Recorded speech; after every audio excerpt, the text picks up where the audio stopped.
VT de abertura Educação à Distância. Diferentes formas geométricas se movem, cortadas pelas cores azul, verde, amarelo e vermelho. Se transformam na logo da Escola Técnica Estadual Professor Antônio Carlos Gomes da Costa. As cores e formas se misturam em fundo azul e vermelho. Abaixo e à direita da tela, o nome: Educação à Distância. Curso técnico em Secretaria Escolar, História da Educação Brasileira. Conhecer a estrutura da educação básica em Pernambuco. Descrição do professor Durval Paulo. Ele está em pé, é branco, cabelo curto, preto, olhos castanhos, veste camisa branca, com detalhes na gola verde e azul, visto da cintura para cima. Estamos chegando ao fim da nossa disciplina e, para concluirmos, nós vamos trabalhar nesta semana a estrutura da educação básica. E a estrutura da educação básica em Pernambuco, ela segue um formato da educação federal. Já vimos, ao longo dessa disciplina, um pouco da história do Brasil, acontecimentos significativos da educação ao longo da nossa história, algumas correntes pedagógicas que nos ajudaram a melhorar a relação de ensino e aprendizagem e como se estabeleceu e alguns marcos da história da educação em nosso estado. Concluindo, veremos como está estruturada a educação básica. Antes de começarmos efetivamente a estruturação da educação, eu gostaria de fazer com vocês 3 reflexões. A primeira é pensarmos no conceito de gerações. A cada nova geração é necessário recomeçar todo o trabalho em educação. Se há 50 anos atrás nós tínhamos um relativo número de alunos para a educação fundamental, com poucos anos adiante nós teremos uma nova demanda e necessitando recomeçar todo o trabalho novamente. Já que para cada criança que nasce, o processo de educação se reinicia. Não apenas da educação familiar, novamente é uma pessoa que vai ter que aprender a ler, aprender a andar, mas aprender também os conhecimentos acumulados pela sociedade, e aí a escola tem esse papel. Nós vamos significativamente e repetidamente recomeçando todo o processo. Então, a educação é uma atividade que, enquanto houver sociedade humana, existirá. E sempre existirá a necessidade de transmissão de conhecimento. O que não quer dizer que seja estático, como nós temos percebido ao longo dessa disciplina. Mas novos processos, novas propostas são feitas, mas a educação permanece. E a escola tem permanecido. O segundo conceito que eu gostaria que nós pensássemos como reflexão é que a escola não é apenas o prédio onde as pessoas vão, mas é essencialmente um conjunto de pessoas que se organiza. Quer sejam os professores, a equipe administrativa, como gestor, secretário, biblioteca, da merendeira, o porteiro, os pais, a comunidade que está em volta da escola. A escola, na verdade, é um grupo de pessoas que estão se relacionando. E um texto de Paulo Freire, como vocês viram no material, no caderno, que diz que a escola e diz que a escola não é apenas tijolo e cimento, mas são pessoas que se conhecem e que se tratam. E, em terceiro lugar, é pensar que a educação ela não é uma só para toda a população ou para a população como um todo, mas é uma educação diversa. Nós temos em nossa comunidade jovens e adultos que não vivenciaram a escola em tempo regular, na expectativa que se tinha que se estudasse. Temos crianças e adolescentes que estão seguindo a sua educação regularmente, mas também temos a educação especial para atender um público com necessidades específicas. Temos educação indígena, inclusive aqui em nosso estado. Temos uma série de escolas indígenas ao longo do estado de Pernambuco. Temos educação quilombola, com escolas preparadas para isso. Temos a educação no campo, com comunidades da zona rural e ribeirinhas. Então, quando pensarmos em escola, ainda que venha naturalmente a imagem de uma escola na zona urbana, na área urbana, na prática, a educação é muito mais diversa do que a gente pode imaginar. As pessoas que precisam ser atendidas é muito diversificada. Então, não temos simplesmente uma escola, mas várias escolas e várias propostas de educação com o fim de atender às especificidades de cada uma das necessidades das pessoas, dos grupos humanos que ocupam e frequentam esses espaços, esses ambientes escolares. Pensando a estrutura da educação em Pernambuco, não é suficiente pensarmos apenas nas escolas. Enquanto rede de educação, nós temos outros espaços que também estão vinculados à educação. Temos a escola na ponta para atender o público específico, mas temos também as gerências regionais de educação. Gerências regionais de educação. 01, Recife Norte. 02, Recife Sul. 03, Metropolitana Norte. 04, Metropolitana Sul. 05, Mata Norte. 06, Mata Centro. 07, Mata Sul. 08, Vale do Capibaribe. 09, Agreste Centro-Norte. 10, Agreste Meridional. 11, Sertão do Mochotó, Ipanema. 12, Sertão do Alto Pajeú. 13, Sertão do Submédio São Francisco. 14, Sertão do Médio São Francisco. 15, Sertão Central. 16, Sertão do Araripe. E a Secretaria de Educação, cada um em prédio próprio, com um grupo de funcionários específicos. A Secretaria de Educação, enquanto a sede do pensamento da educação no Estado e de forma descentralizada. No centro da tela, alinhado à esquerda, o mapa de Pernambuco. Nas regiões do nosso Estado são distribuídas uma série de gerências regionais de educação que acompanham mais de perto as escolas nas suas propostas pedagógicas, fazem os acompanhamentos das políticas que são propostas pela Secretaria de Educação. Então temos gerências regionais na capital, na região metropolitana, na zona da mata, no agreste e no sertão.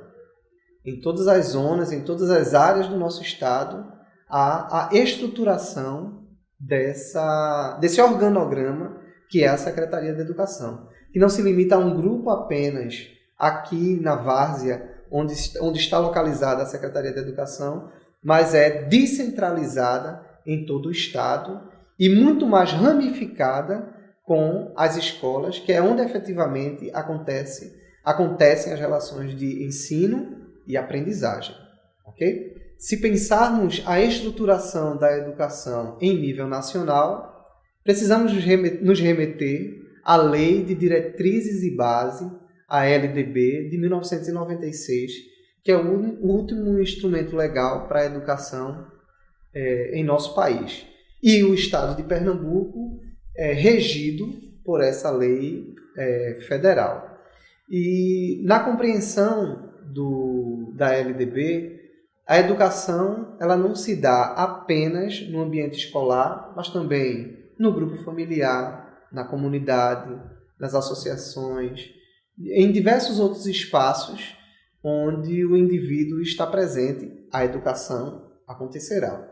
No entanto, a LDB ela rege a educação escolar, que é de competência do governo, e com as distribuições entre as atribuições do governo federal, da União, do Distrito Federal, dos estados e municípios. Tudo está destrinchado dentro da LDB, orientando e estruturando a educação. A LDB ainda propõe, enquanto finalidade, a proposta da educação, a formação total do aluno, integral desse aluno, a preparação para a cidadania e para o trabalho. Então, não é apenas o foco no trabalho como a gente viu no período da ditadura militar, onde a educação tinha um fim para a produção, atender às demandas do capitalismo. Mas também tem o papel de preparar esse estudante para o mercado de trabalho e para um desenvolvimento profissional. Mas não apenas isso. É também para a cidadania, enquanto um ser político que vive em sociedade e enquanto o seu desenvolvimento pleno, enquanto indivíduo, com seus sonhos e suas expectativas. Então, a LDB, ela propõe que a educação realize esse desenvolvimento do estudante, também do aspecto da cidadania e profissional. Vamos agora acompanhar, de fato, como está estruturada a educação no nosso país, segundo a LDB, e, consequentemente, em nosso estado. Como vocês podem perceber na tabela, nós temos 2 níveis propostos pela Lei de Diretrizes e Bases da Educação, que é a educação básica e a educação superior. Na educação básica, está dividida em 3 etapas: a educação infantil, o ensino fundamental e o ensino médio. A educação infantil dura 5 anos, que compreende a creche de 0 a 3 anos de idade e o pré-escolar, a pré-escola, que vai de 3 anos a 5 anos. A responsabilidade da educação infantil é dos municípios. A segunda etapa, a educação, o ensino fundamental, ela deve durar 9 anos, que vai dos 6 anos até os 14 anos.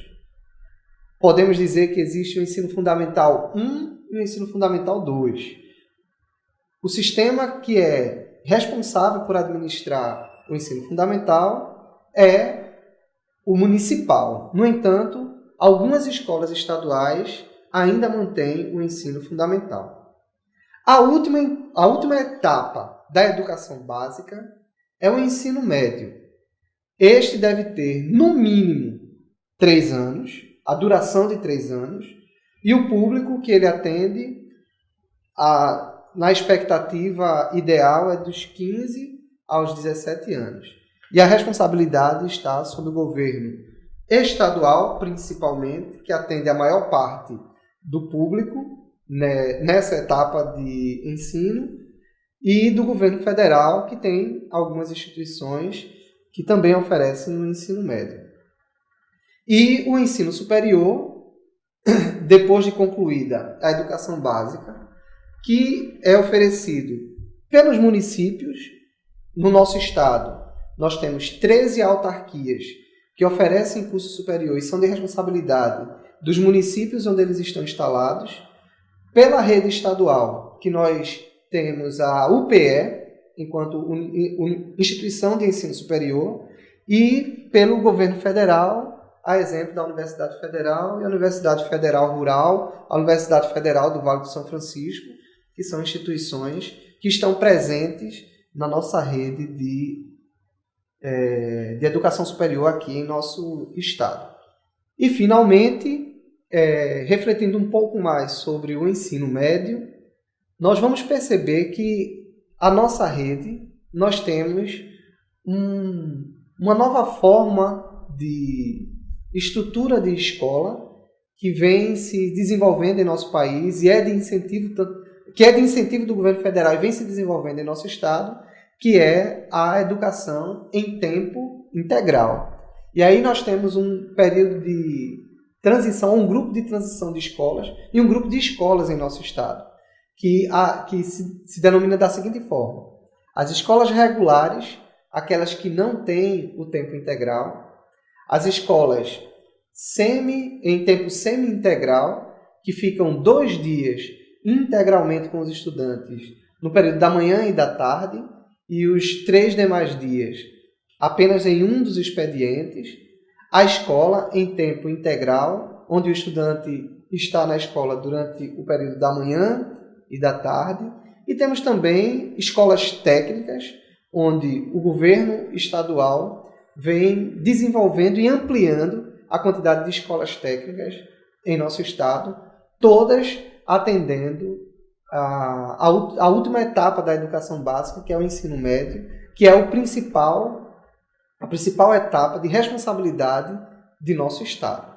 Então, essa é a forma que se estrutura a educação em Pernambuco hoje. Espero que vocês tenham compreendido e continuem estudando não apenas a história da educação, mas também as formas políticas e pedagógicas que influenciam a educação em nosso estado, já que uma coisa não está desvinculada da outra. A escola não é apenas um espaço regido pela lei, mas também sofre interferência da comunidade, dos elementos culturais, de elementos pedagógicos. Então, que a gente possa se aprofundar e conhecer um pouco mais para desenvolver da melhor forma possível as diversas atividades que nós executamos dentro da escola. Até mais e que vocês continuem os seus estudos. Som direto. Luiz Vitor. Imagens. Juliana Aguiar. Leandro Gomes. Interpretação de Libras. Rafaela Briani. Audiodescrição. Jonara Medeiros Siqueira. Produção de vídeo. Joana Rodrigues. Direção de arte. Guilherme Cabral. Edição. Lisandra Santos. Victor Lins. Professor autor. Durval Paulo. Design educacional. David Souza Nascimento. Renata Marques de Otero. Terezinha Mônica Sinício Beltrão. Coordenação do curso. Terezinha Mônica Sinício Beltrão. Coordenação executiva. George Bento Catunda. Coordenação geral. Paulo Fernando de Vasconcelos Dutra. Videoaula produzida em março de 2017. Conteúdo produzido para os cursos técnicos da Secretaria Executiva de Educação Integral e Profissional, em convênio com o Ministério da Educação, Rede ETEC Brasil.